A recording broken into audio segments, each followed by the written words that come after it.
Yes, guys, what's going on? Welcome back to Young Money Investing. It's Sunday afternoon, so you already know it's the best time of your week. It's time for that weekly technical analysis with your boy.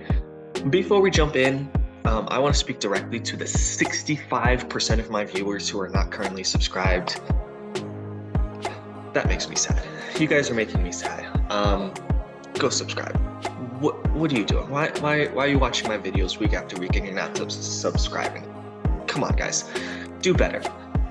Do better. Go subscribe. That's all I'm gonna say. Let's jump into the charts. All right, we're starting off on the daily time frame for the NASDAQ 100, looking at some tech stocks right here. Zoom in a little bit. You can see that we had a pretty nice pop back here on Wednesday the 30th. Came down, just bounced off of this purple line, this 20 moving average.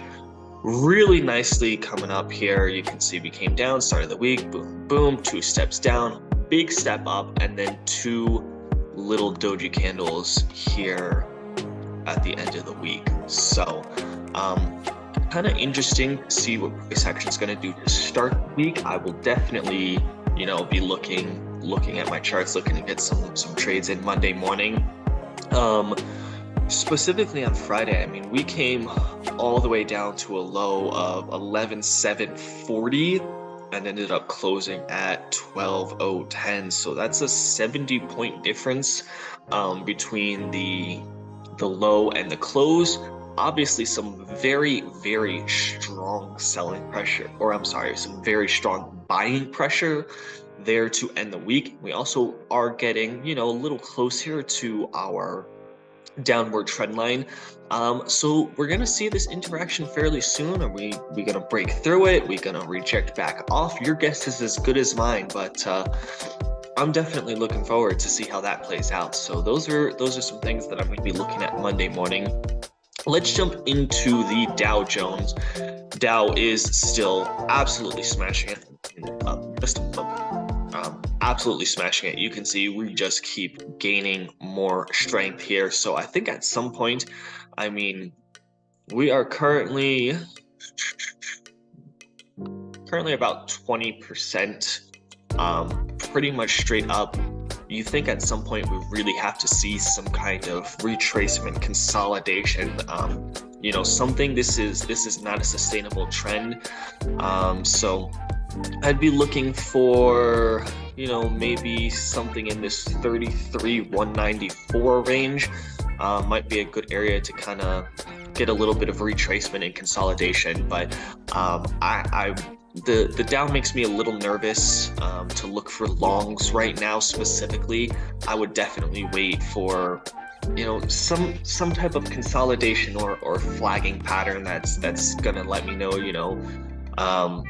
like I said, this is a little extended. There's some pretty serious fair value gaps going on here. So that's what I'm looking at. The Dow, I honestly probably be looking a little more to the short side to get some kind of retracement or something.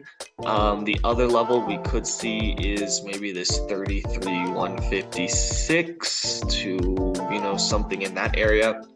I'm really not sure exactly where it's going to go. I just know when you see price action that kind of looks something like this. You really, I mean, you can see this is basically a straight line going up. So something has to get back here. We need to take a little at this pressure off. So that's my thoughts on the Dow. We will go ahead and jump into the Russell 2000. Russell is still trapped in that trading range. Has not broken out yet, has not really given a clear indication that it honestly wants to, but this is kind of what the Russell does. The Russell will trend, it will kind of get in these channels and just kind of trend sideways for a couple of weeks. Typically speaking, small caps do outperform during, the end of the year into the beginning of the new year. So late December through most of January, small caps will typically outperform during that period. So what I'm looking for right now specifically, as it is early December, I am looking for kind of a breakout to the upside and then a retest to this 1923 level that I have drawn out here. That's kind of the top of our channel. So I'd be looking for a breakout, a retest, and then I would be looking for, you know, a long entry to kind of ride the coattails of that into the new year, into January, and kind of see how that trade plays out. But that's really my thoughts on the Russell, because I can't really see the Russell just turning around and just going straight down. If we do reject off of this line though and start pushing lower in this direction, obviously that trade idea would be invalidated, but we will jump into my trade of the week. I know this is what all you guys are waiting for anyway. So what I'm looking at this week is I'm looking at I Am Gold Corporation. Ticker symbol is IAG. So we'll draw some lines here.